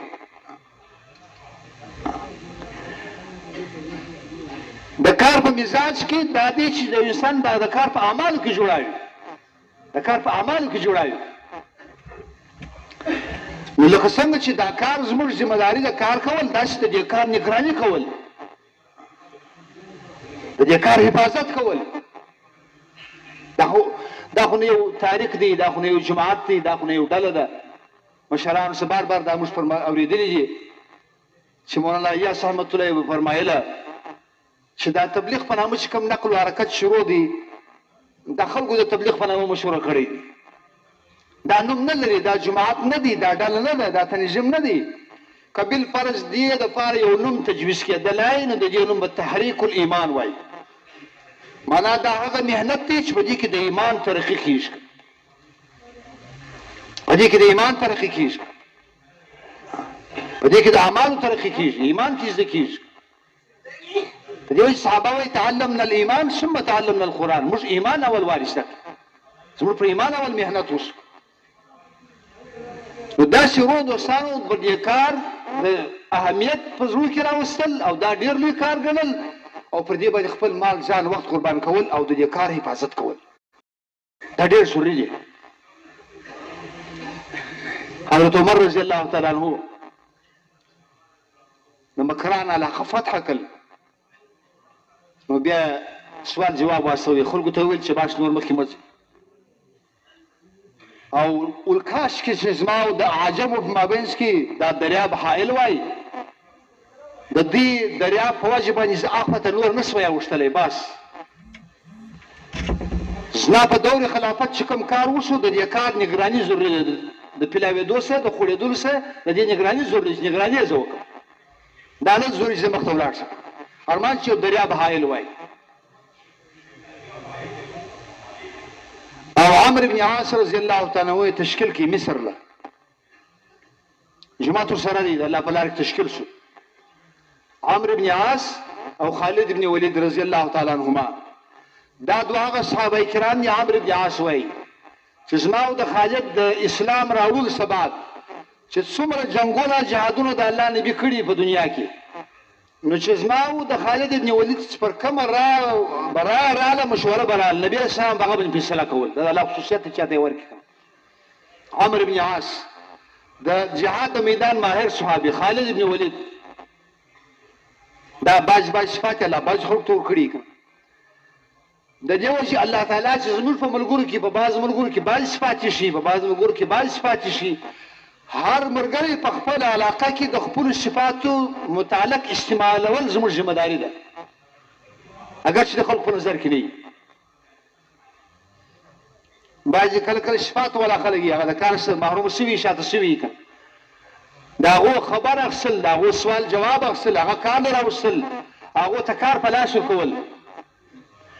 که موږ د صفات والا خلکو ته صفات والا خلکو ته کار په لاس نه کړو یا کار نه رانولو، نو دا زموږ ذاتي نقصان دی، دا زموږ ذاتي نقصان دی او دا د کار سره خیانت هم دی. په کوم ولایتو کې، په کوم صوبو کې، په کوم ځای کې چې کار والا خلک یې هغه کار نه راوستل، هغو ته کار په لاس ورکول چې د الله دپاره دا کار ستا کار دی، شاته کېږه مه کوه. نو عمرو بن عاص رضی الله تعالی عنہ تشکیل کې مصر له صحابه سره د شاده خو قاصد سواسه خط په لاس ورکړي چې دا خط یوسه او عمرو بن عاص السلام دعا وای دغه سبا دا ورته وای کشیر تاسو مصر ته داخل شوی نه اس کوم ځای ته چې تاسو تشکیل دین واپس راسي بس نور مخته مزید تشکیل لا واپس کی او که کوم ځای ته تاسو تشکیل سعودي هغه ځای ته داخل شوی یاست نو بس پر الله باندې توکل وکړئ زی روان شي پر کار جاری وساتئ قاصد د شاده خو سور واستاوي عمرو بن عاص رضی الله عنه پر لار باندې رواني قاصد سره ورسېدی یو چا ورته ویل چې حضرت عمر رضی الله عنه خلیفہ د مسلمانانو قاصد را لېږلی عمرو بن عاص په دې باندې پوه شو چې د دې قاصد مقصد دا دی چې واپس راسي نور مخته مزید نو یو قاصد یا دې مرګور ته ویل چې زه اوس مصروف یم دی زه راغواړم زه اوس مصروف یم نو یا ورځ یا دوی سفر نور هم وسو او عمرو بن عاص چې کومې علاقې ته تشکیل شوی هغه ته ور داخل شو چې ور داخل شو برای قاصد راوښتي او امرګری چې را لېږلی و امیر المؤمنین هغه راوړي هغه څه وایي هغه چې راغلی و زه حضرت عمر رضی الله عنه را لېږلی یم دا خط یې په لاس راکړی خط چې خلاص کړي په خط کې وکتل په خط کې لیکلي ول چې عمرو بن عاص که د مقام د تشکیل ته نه یې رسېدلی واپس راسه مخته مه ځه او که مقام د تشکیل ته رسېدلی نو پر الله توکل کو زه مخته روان سم نو عمرو بن عاص خو دا محنت د دې لپاره وکړي چې د تشکیل ځای ته ولاړ شي د خپل کار مخته روان کړي مخکې لا دی په دې مزاج پوه سوی و نو قاصد ته وویل چې دا خو اوس زموږ د کوم ځای چې زموږ روغ دی تشکیل دی هغه ځای ته خو موږ رسېدلي یو نو اوس په خط کې موږ ته هم د جواز مسله معلومېږي چې مخته ولاړ شي د صحابو مزاج د تشکیل د خروج د دې واقعه اوس موږ ته دا معلومېږي چې یو د کار پیلاوېدل دی یو د کار حفاظت دی لکه څنګه چې د کار خورېدل ضروري دي داسې د کار حفاظت او نگراني هم ضروري ده د دې به سړی حفاظت کوي دا لویان چې لو کوي دا لو نه دي د غنم لو د وربشو لو چې کوي نو دا لو چې وشي دا کودیه خلک راجمع کړي ویې تړي نو ولې وایي که باد و هوا رالي که دا لو سوي غنم دوړو باد والوزول بیا دا نه راجمع کېږي او بیا خلک زړه هم نه ورغواړي اکثره وخت داسې چې باد راشي لو سوي غنم والوزي بیا دوباره لوی نه وځي خلک غنم نه راپورته کوي هغه باد وړي هغه یې وړه هغه ولاړه کړه دا نور به ورېبم او دا غیر راجمع کېدل دوباره مشکل هم ګران هم یې کړه لہذا ډیر زیات ضرورت د دې خبرې اوس دی چې الله پاک موږ ته کومه مجمع راکړې ده چې دا مجمع پر اعمالو په صفات باندې راشي دا پر کار باندې راشي او دا خپل کار په خپل صفاتو کې شروع کړي دا مبارک محنت په هغه صفاتو کې شروع کړي په کوم صفاتو کې صحابه کرامو کړی چې هغه د شرع صفات دي هغه د عجز صفات دي هغه د خدای الله سره د بیر صفات دي په بیره باندې په ژړا باندې د الله سره په خو باندې د الله سره په محبت باندې چې څومره زیات عاجزي څومره زیات انکساري دومره الله پاک موږ ته ترقي راکړي د کار مزاج دا نه دی چې مشورې ډېرې شي یا مرکزونه ډېر شي یا ذمه داران ډېر شي د دې څخه نور نقصان پیښیږي بلکې د کار مزاج دا دی چې کوم کار والا خلک دي هغه کار شروع کړي صفات والا خلک دي هغه کار شروع کړي او کار راواخلي او الحمدلله زموږ د ملک و خلکو ته الله رب العزت ښه صفات ورکړي د قربانۍ مزاج دی که دې خلکو دا کار په صفاتو سره واخیستی په دنیا کې به لا انقلاب راوړي او خدای نه خسته موږ داسې نشو موږ دا مجمع دا خو د زړو ساتیانو مجمع ده چې زنا و بام ته ودروو موږ خو زنا ورته وایو د دې علاقې اسلامات نه ده معلومه که نه زنا و بام ته ودروو نو د زینې په مابینځ سړی کله کله ودرېږي نو چې په مابینځ کې ودرېدلې نه د بام سړی ښکته راشوه کېدای شي نه ښکته سړی وختلی شي لار بنده شوه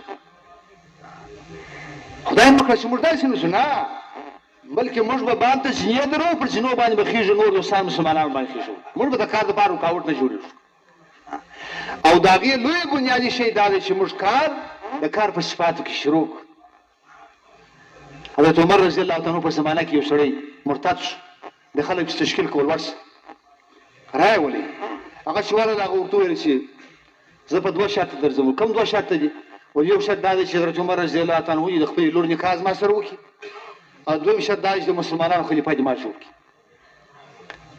صحابه کرام ورته وویل چې د الله بنده دا یو کار خو موږ کولی شو، دا ذمهداري خو موږ اخیستی شو چې موږ حضرت عمر رضی الله عنه ته ووایو چې دا دی تا د لور په نکاح درکړي، دا انشاءالله موږ کولی شو، دې څه مطمئنه سي. دا بل چونکې د امت اجتماعي کار دی، دا اجتماعي مسله دا زموږ د وس ده نه، دا کار هم موږ کوی.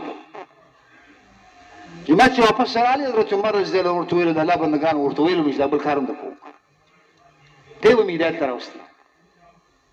نو وروڼو حضرت عمر غوندې صحابي، حضرت عمر ابوبکر رضی الله تعالی عنه چې وفات کېدی وایي ارمان 3 کاله مې ولې وکړ او 3 مې ولې نه وکړ. حضرت عمر حضرت ابوبکر رضی الله عنه چې وفات کېدی وایي ارمان 3 کاله ما ولې کړي دي او 3 مې ولې نه دي کړي. په هغو کې یو کار ده چې ابوبکر حضرت عمر او عبیده بن جراح زما لاس د بیعت دپاره رامخته کړي، ما دا ذمهداري ولې قبوله کړه، دا ما ولې قبوله کړه، دا کار څنګه ما کار کړی. هغه صحابي چې د الله پیغمبر په زندګي کې پر مسله درولې، خپل مزد الله پیغمبر پس کړی. هغه صحابي چې د الله پیغمبر فرمایي چې دنیا کې زما سره چا څه کړي دي ما بدله ورکړې ده، د ابوبکر بدله به الله وکړي، زه نه شم کولی. په داسې خوف کې دی او صحابه کله ژاړي وایي کاشکې موږ د یو درختې پاڼې وای، او کله وایي کاشکې موږ مور زیږولي نه وای، کاشکې موږ دنیا له راغلي نه وای. او حضرت عمر رضی الله تعالی عنہ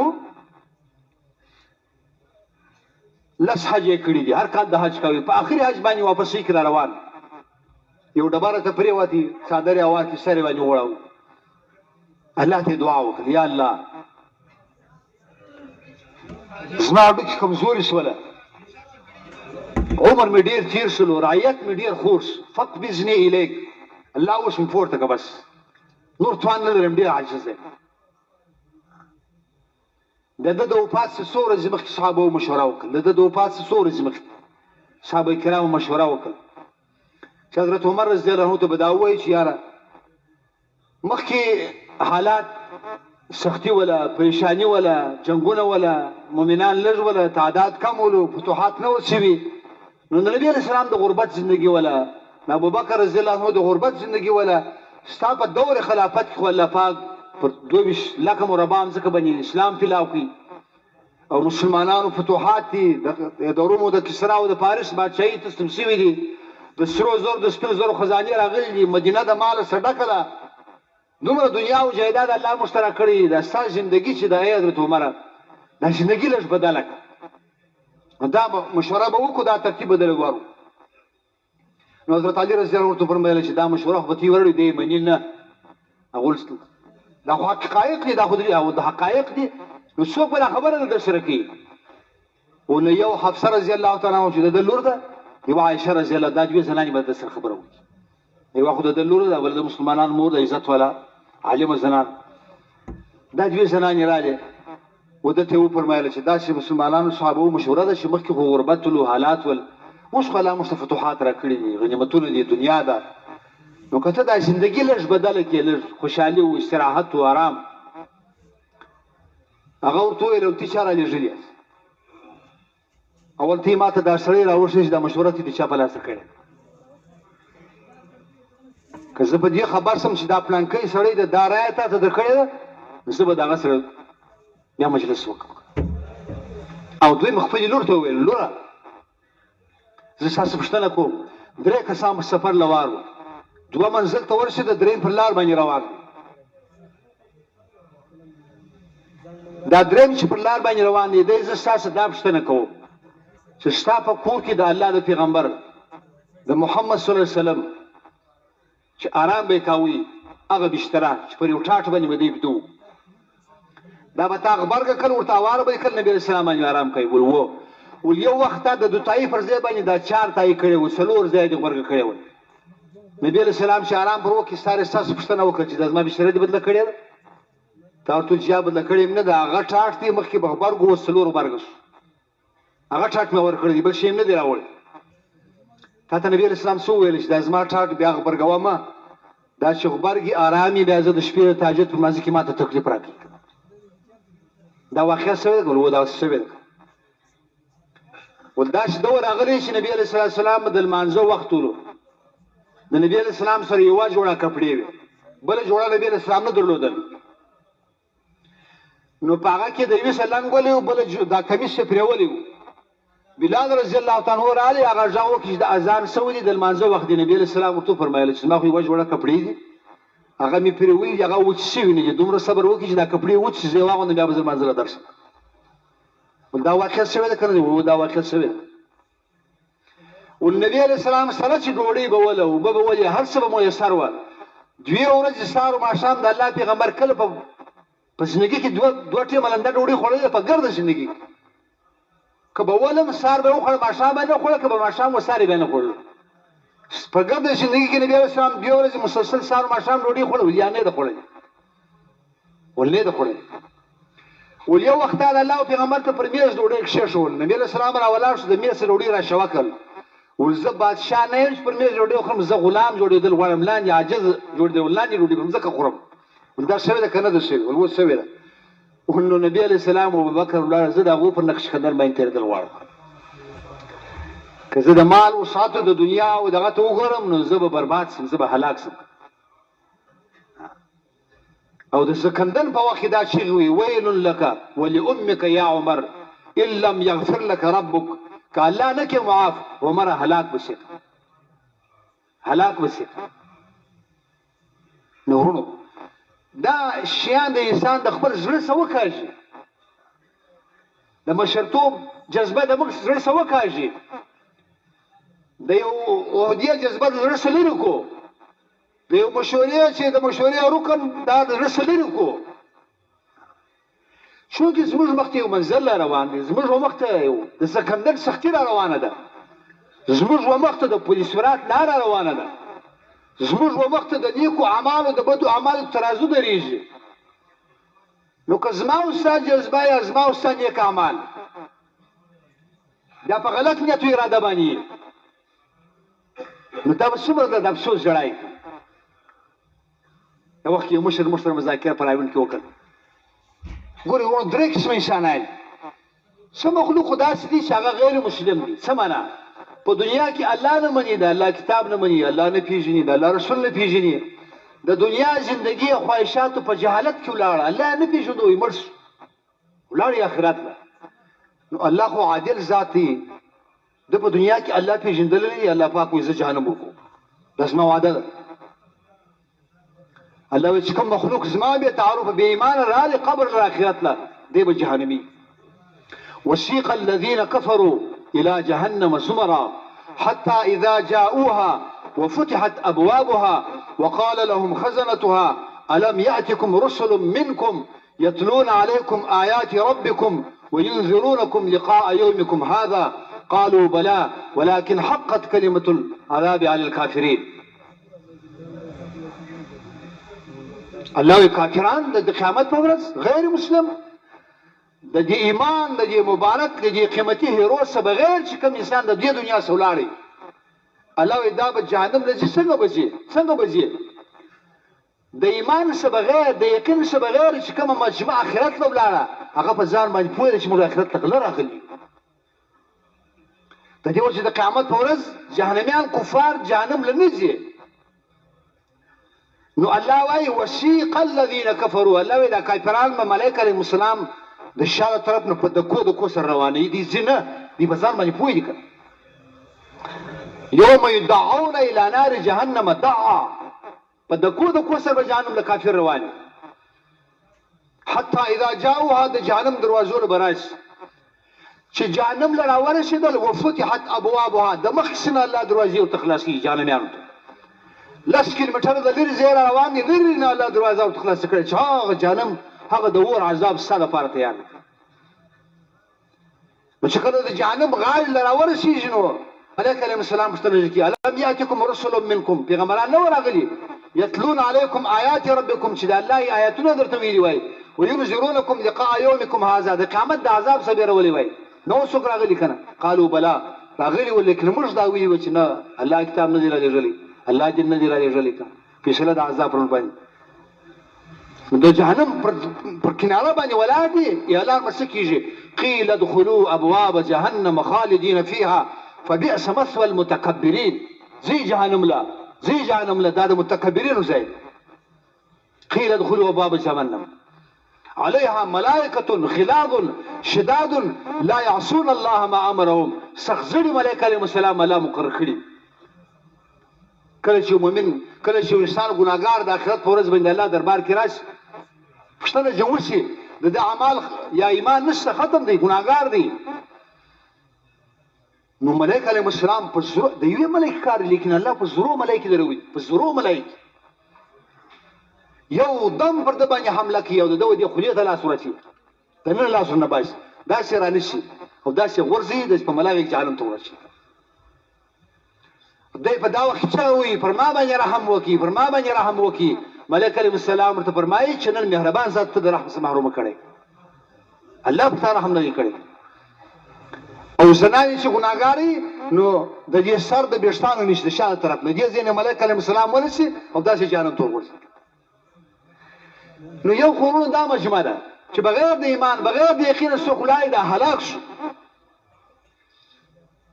دا د همیشه عذاب سره مخامخ شو یو داونه خو الله انصاف کوونکی ذاتی و الله ظالم نه دی پر بندگان باندې د ژوندۍ په دنیا کې د غیر و د کوم مقصد لپاره الله رجل او هغه پیژندل نه دی الله پاک الله نه دی پیژندل اخرت نه دی پیژندل عذاب جنت نه دی پیژندل نو الله عذابونه یو دا خو لاړه دویم زمارونو دوستان هغه مخلوق په دې دنیا کې الله مني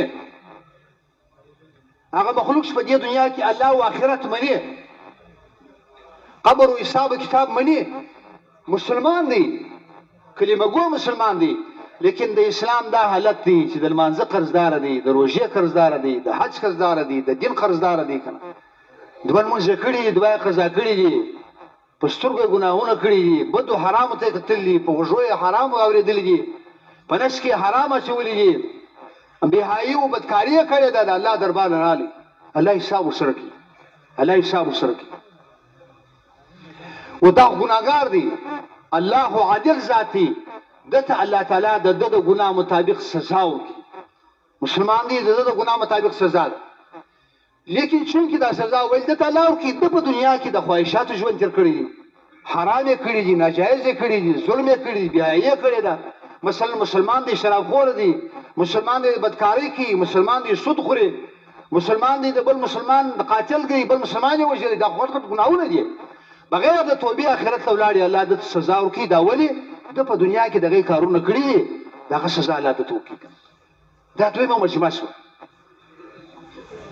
دا دویمه مجمع ده دریم زمارونو دوستانو دا مذکره ما د مشرانو سره اورېدلې ده هغه مجمع چې د الله دربار لراشي چې الله هم مني آخرت هم مني حساب و کتاب لیکن په دنیا کې زندگی د خواهشاتو نه د خدای نه خسته زناکار نه دی حرام خور نه دی ظالم نه دی بدکار نه دی نو مسلمان لپاره قاتل نه دی جوړ شوی بلکې مزګزار دی بلکې قرآن خوان دی بلکې عالم دی بلکې تبلیغ والا دی بلکې دین والا دی په دنیا کې په دین والا سره مشوره شوی په دنیا کې په شول صفات سره مشوره شوی دی په اعمال والا سره مشوره شوی دی لیکن دا چې آخرت په ورځ باندې دربار د الله لراشي د دو ګمان هم دا دی چې زما خو ډېر اعمال دي زما ډېر روژې دي زما ډېر خیراتونه دي زما ډېر زکاتونه دي زما ډېر تبلیغ شوی دی لیکن د ده په زړه کې جذبه د الله د ذات نه سوا بل شي الله وایي کسراب بقیعة یحسبه الظمآن ماء لکه پر هغه دشت بیابان باندې سړی روان وي د لرې ځای اوبه ورته معلومېږي چې راشي اوبه نه یې کنه تږی دی په ګرمي کې ده هار دی روان دی په شارع باندې اوبه یې ویندي اوبه نشته تږی دی نو د چا په زړه کې اعمال دنیا د اعمالو په اراده کړی چې ما په دنیا کې اعمال کړي دي لیکن ورونو اعمال په غلطه جذبه باندې خراب شوي د دې دپاره زموږ مشرانو اخلاص دا مبارک محنت اخلاص د اخلاص سره کول، اخلاص سره کول، د الله د رضا لپاره کول، د دې بدله د الله څخه غوښتل، نه د بادشاه څخه بدله غواړم، نه د وزیر څخه بدله غواړم، نه د خان څخه بدله غواړم، نه د سرمایه‌دار څخه غواړم، بلکې د الله لپاره کوم. ان اجري الا على الله، زما مزدوري خو پر الله ده او ما ته به الله بدله راکړي. زه د نبي علیه السلام مبارک کار په خوله کې لرم، زه د انبیا علیهم السلام کار زما په ژبه باندې دی. دا ډېر باریک ځای دی. ککړ اعمال د ریاکاري اعمال الله نه قبلوي زما ورونو دوستان. وان لكم في الانعام لعبره نسقيكم مما في بطونه من بين فرس ودم لبنا خالصا صائغا للشاربين. دا څاروي نه دي، دا غواوې میږي بزې. الله وایي په دې کې غټ عبرت دی ستاسو لپاره د دنیا خلکو. څنګه عبرت دی؟ نسقيكم مما في بطونه، الله وایي زه تاسو اوبوم په هغه پوی شیدو باندې فی بطونه چې د ګامیشو د غوا په نس کې دي. د کومه ځای سره وځي؟ من بین فرس و دم، د خشیو او د وینو د مابین سره وځي. څه شي؟ لبنا خالصا، تک سپین شنې دي، صائغا للشاربین، څوک چې هغه ته خوند خوري. زما ورونو یو زنانه چې ګامیشه یا بزه یا میږ وشي شیدې راباسي په کټوۍ کې، اوس په دغه شیدو کې یو څه وینه یا څه ګوبر راولوېدل، ګوبر یا وینې خشایي راولوېدل. مولوي صاحب ووایي دا خرابې دي. زنان هم دا شیدې غورځي، وایي دا خرابې شوې، وینې کې راغلې، په شیدو کې وینې راغلې، یا په دې شیدو کې څه خشایي او ګوبر ولوېدل، د شیدې نجس دي پلې دا وغورځوي، دا قابل د خوراک نه دي. ورونو وموږ ته الله شیدې راکوي، که په شیدو کې لږ غوندې ګوبر راشي موږ د الله نعمت غورځوو جوړوو، دا موږ نه خورو. نو الله هم زما او ستاسو پاک عبادت غواړي، پاک تبلیغ غواړي. که په تبلیغ کې د وینو د ګوبرو رنګ ولاړي، الله دې ته بیا نه ګوري، الله بیا دې ته نه ګوري. الله والله هو الغني، الله هو مستغني ذاتي. يا ايها الناس انتم الفقراء الى الله. موږ ودې ته محتاج چې خپل اعمال په الله باندې قبول کړو. موږ ودې ته محتاج چې د اعمالو ثبات، د تبلیغ ثبات و الله ته زاري وکړو، الله ستاسو رضا لپاره وګرځي. او یو حدیث صفات مې زیل راغلی د قیامت په ورځ باندې د الله عدالت، چې کفار هم ولاړي، مشرکین هم ولاړي، مجوس هم ولاړي، زناکار مخلوق هم ولاړي، سودخور هم ولاړي، بدکار انسانان هم ولاړي، الله سمونکر هم ولاړي، د نبی سمونکر هم ولاړي. د قیامت په ورځ باندې د ټول سمخ کې مخې عذاب چاته الله ورکړي.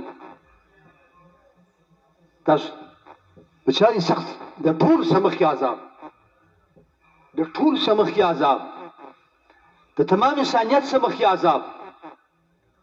عالم ته الله اول ورکړي.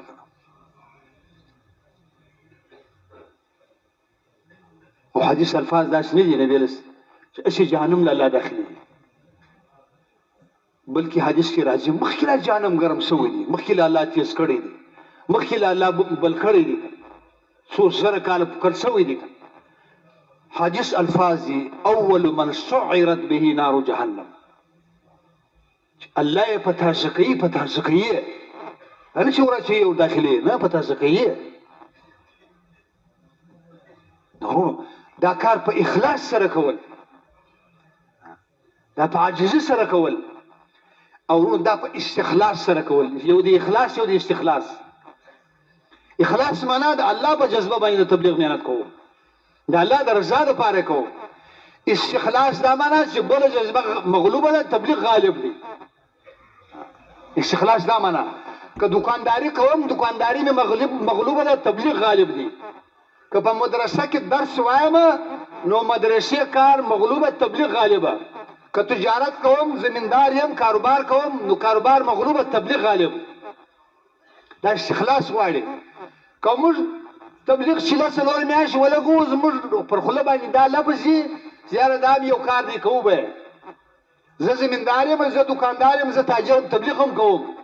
دا تبلیغ هم کوم دا معنا چې دکانداری اصل نه، تبلیغ بعد کې کار دی. تجارت دا د دنیا وسایل اصل دي، تبلیغ بعد کې خبره ده. ورونو دا د کار قدر نه دی، بلکې تبلیغ په اول منصب او په اوله درجه کې د دنیا تقاضې دوباره کې دي او ضرورت دي. دا مقصد دی. د تبلیغ والا زمارون دوستانو دا داعیان دي، دا دعوت والا دي. کوم مؤمن مسلمان چې د الله په لار کې خروج کوي، د الله په لار کې وځي، دا داعی دي او الله داعی دي. ملائک علیهم السلام داعیان دي، انبیاء علیهم السلام دعوت والا دي. اجي صاحب رحمت الله فرمایله چې کوم سړی ووتی په تبلیغ کې د دل لقب او تخلص بدل شو، دا داعی شو. مخکې زمیندار وي، مخکې تاجر وي، مخکې کاروبار وي، مخکې حکومت ولا وي، و چې د الله په لار کې د سیروزي د پاره د شریعه سرور میاشت لپاره ته اوس داعی لله، خلک د الله طرف ته رابولي، ته داعی، ته د خپل ځان مقام نه دی معلوم، ته د خپل ځان منصب نه دی معلوم، ته د الله کار کوي، ته د 1,40,000 زیات کم پیغمبرانو په کار کې روان یې، ته په ډېر لوی مقصد کې روان یې، ته چې د الله په لار کې وتلی ستا د قدمو لاندې ولک السلام وزر ورځي او ستا حفاظت الله کوي او تا ته هدایت الله پاکي او تا ته د جنت لارې الله خلاصوي. خو موږ 5 پیسو د دکان یا 5 پیسو د زمینداري یا یو کوچنی عهده یا دغه کورو بچیانو، دا موږ د الله د دین څخه غافل کړي. الهاکم التکاثر حتى زرتم المقابر كلا سوف تعلمون ثم كلا سوف تعلمون كلا لو تعلمون علم اليقين لترون الجحيم ثم لترونها عين اليقين ثم لتسألن يومئذ عن النعيم. دنیا کاروبار لوکب. زين للناس حب الشهوات من النساء والبنين والقناطير المقنطرة من الذهب والفضة والخيل المسومة والأنعام والحرث ذلك متاع الحياة الدنيا. دا خواهشات دي. زين للناس حب الشهوات من النساء. 20 کاله 25 کاله عمر لرایه د پلان دا فکر دی، د زوی د دین فکر نشته وسره. خپل بچی سلور میاشتې لګي، د زوی فکر نه دی وسره، د کور والا فکر نه دی وسره، د بچیانو فکر نه دی وسره، د سره د بچی د واده فکر وسره، د واده د بچی سره د خپل ځان د واده فکر دی. زين للناس حب الشهوات، دا اول جال دی. من النساء زنانه ودا واده وکم واده وشکو 20 کاله 30 کاله عمر دی. د واده څخه فراغت څخه بعد فورا زین دا زما بچیان سره زامن مینست. نو علاوه زين للناس حب الشهوات من النساء والبنين، بیا زامنو الله ولور چې سبو سوی 2 زامن دي، 3 بچیان دي.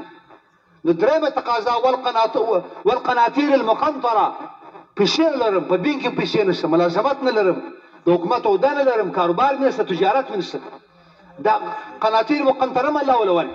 والخيل المسومه، سلام ګاډي نه لرم، موټران نه لرم، سیاحت وکم وګرځم، طبیعت برابر کم، خیل مسومه الله ولور کی. والانعام، بیا میږ غواړي، ساری غواړي، وای غواړي، دا نه لرم، بیا غم الله ولور کی. والحرث، بیا کښت زمینداری او باغ او باغچه غواړي چې طبیعت سمو.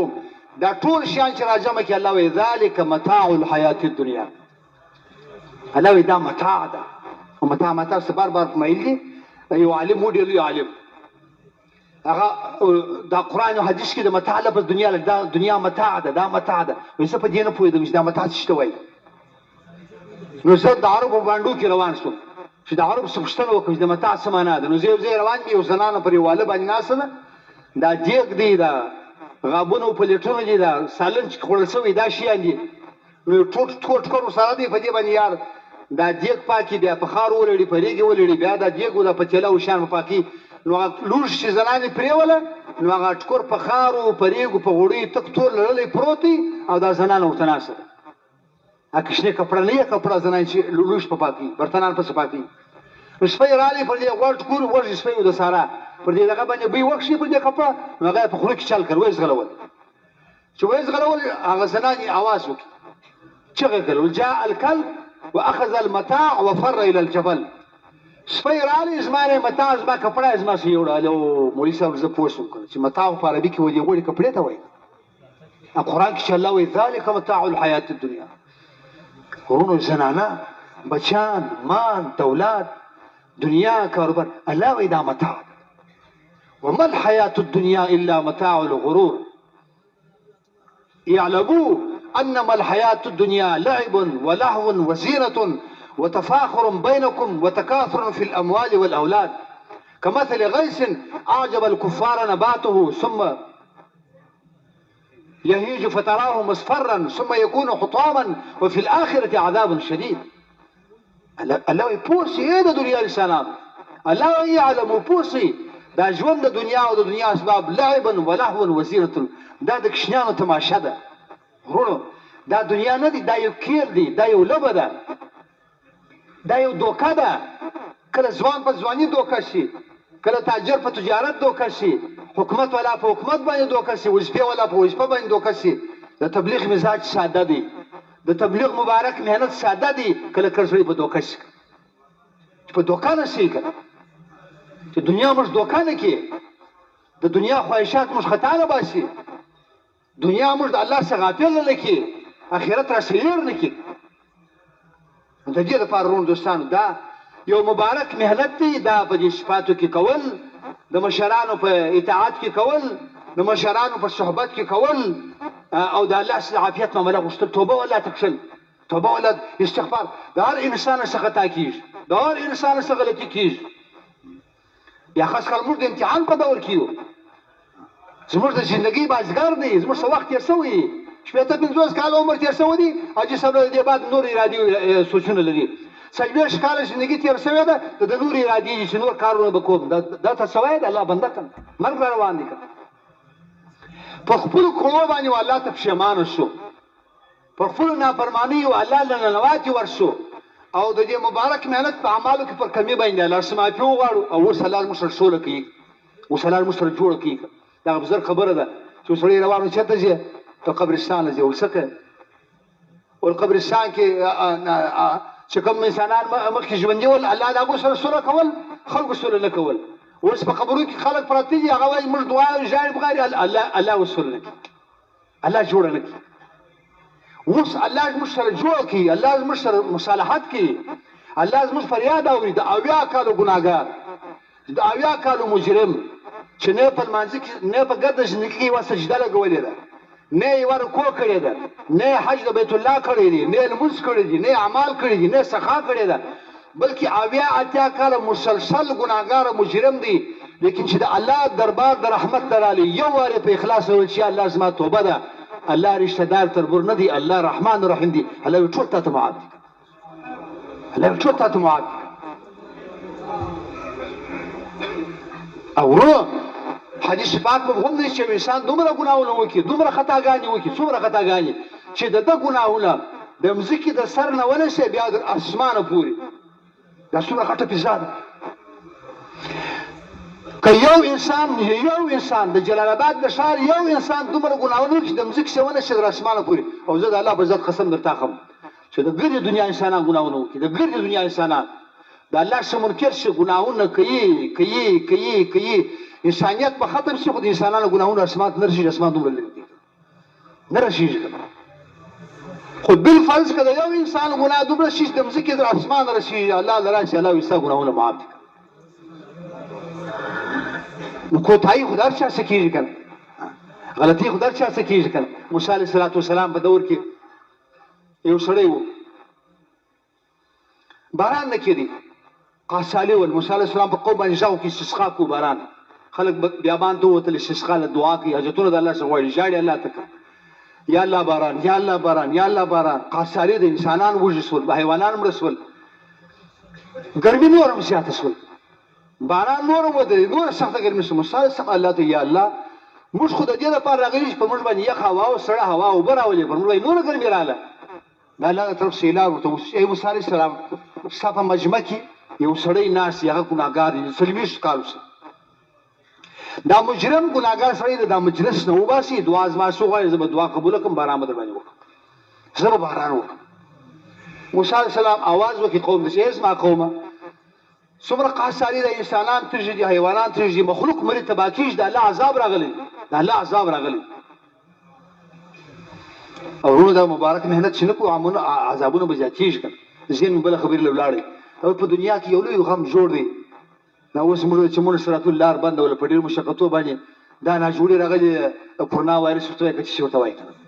اول خو ورونو دوستانو دا مؤمن مسلمان دا عذاب دی د الله، خو دا یاد ساته الله رب العزت فرمایي واتقوا فتنة لا تصيبن الذين ظلموا منكم خاصة، چې دا مبارک محنت نه وي، د دین محنت نه وي، و الله ته ژړا نه وي، و الله ته دعا نه وي، د دین دپاره ستا مال ځان وخت نه لګېږي، بېدیني زیاتې، بېحیایي په دنیا کې زیاته شي، نافرماني زیاته شي، نو الله مؤمنانو ته وایي، مسلمانانو ته وایي، ای د دنیا خلکو، ای مسلمانه، ته د مسجد په منځه مه دوکه کېږه، ته په حج په عمره مه دوکه کېږه، ته په انفرادي اعمالو مه دوکه کېږه، ته په عبادت باندې مه دوکه کېږه.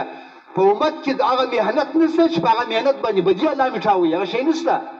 نو الله وایي واتقوا فتنة لا تصیبن الذین ظلموا منکم خاصه. ای زما بندګانو د هغه عذابو څخه وبېرېږئ چې الله وایي یوازې چینایانو ته نور کوم تیم کې راولم. د چین په مځکه چې کومه نافرماني کېږي د دې ذمهداري خو زما او ستا ده. په امریکا کې چې کومه بېحیایي کېږي د هغه ذمهداري خو زما او ستا ده. دا امت د نبي علیه السلام نایب دی، دا د اسلام سفیر دی، دا امت دا د دین داعی دی، دا د الله خلیفه دی، دا د قرآن وارث دی. دا خو د دې امت ذمهداري دي، دا د دې امت صفات دي که دا امت به دا کار کوي که دا د دې امت ذمهداري ده. نو چې امت د خپلې ذمهداري څخه ولاړ شي، بېحیایي په دنیا کې ځای شي، عذابونه به را روان وي، او عذابونه چې راشي بیا نیکانو به دا ځنګل چې ورخي دا ګرد بیا کې دا ګرد بیا کې سوځي. نو موسی علیه السلام ته الله وویل چې ستا د مجمع څخه یو سړی وباسه ګناهګار. موسی علیه السلام پر قوم باندې مخ راواړوي چې ای زما قومه عذاب دې قاصدې راغلی ده، کوم ګناهګار سړی چې دلته ناست هغه د دې مجمع څخه ولاړ شي، الله به باران وکړي، الله به رحمتونه وکړي. دا ګناهګار سړی په دې مجمع کې ناست دی، دی وایي زه یاد یو طرف ته مې وکتل چې څوک به ولاړ شي، ځکه 40,000 شل 50,000 مجمع وي، نو یوازې خو زه نه یم ګناهګار. یا مې یو طرف ته وکتل چې څوک به پاس څوک نه پاسېدي، بیا مې دې بل طرف ته وکتل چې څوک به ولاړ شي، بیا څوک نشي ولاړ. بس زه ناست یم، حیران شوم، پریشانه شوم چې څوک خو نه ولاړېږي او ګناهګار یوازې ته خپل ځان ور معلوم. نو دی په دې دوران کې الله ته ژاړي او دعا د الله څخه غواړي، یا الله ما 40 کاله مسلسل ګناه کړی وو او تا زه په پټ کړی وم، پر ما دې پرده اچولی وه، الله زه نن شرمېږم، ځکه نن په دې مجمع کې ولاړ شوم، زما حیا او زما عزت ختم شو. الله لکه څنګه چې 40 کاله زه پټ کړی وم، نن پر ما باندې پرده واچوه، پر ما باندې پرده واچوه.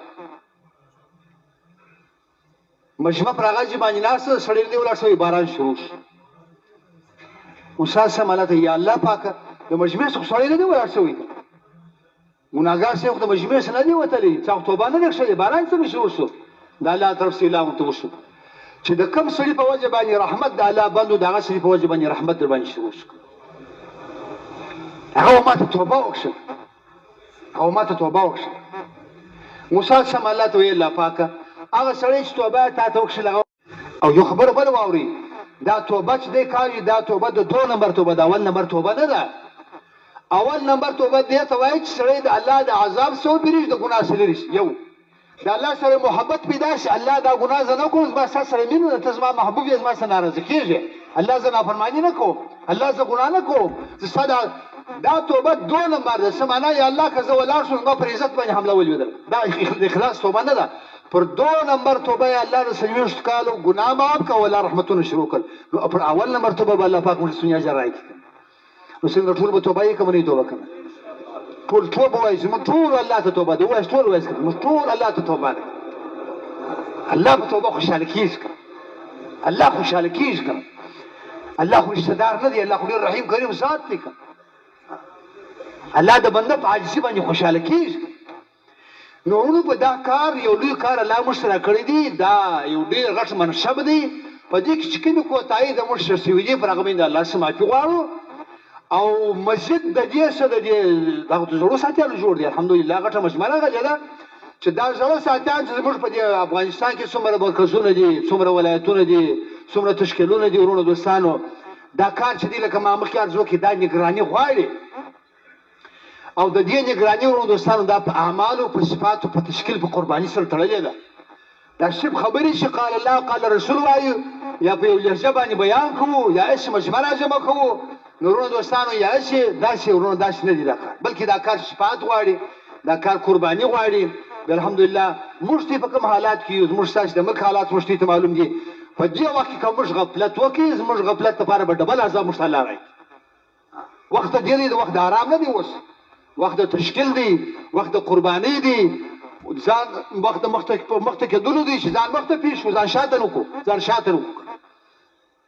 د دې لپاره کوم سړی ساتیان چې دې مجمع له الحمدلله د مرکزو سره راغلي د ولایتو سره راغلي د صوبو سره راغلي دي دا ساتیان ورونو دوستانو ولاړېږي به اوس به دعا کېږي انشاءالله د زړو ساتیانو د مجموعې څخه د کال د 7 میاشتو د 5 میاشتو نظام الدین دپاره د بیرون دپاره هغه د الله په لاره کې تشکیل وکړو جماعتونه د الله پاک په لاره کې وباسو دغه ساده پورې نه ولاړېږو نو د کومو دوستانو به انشاءالله چې سالانه چلې لګېدلي د نظام الدین یا د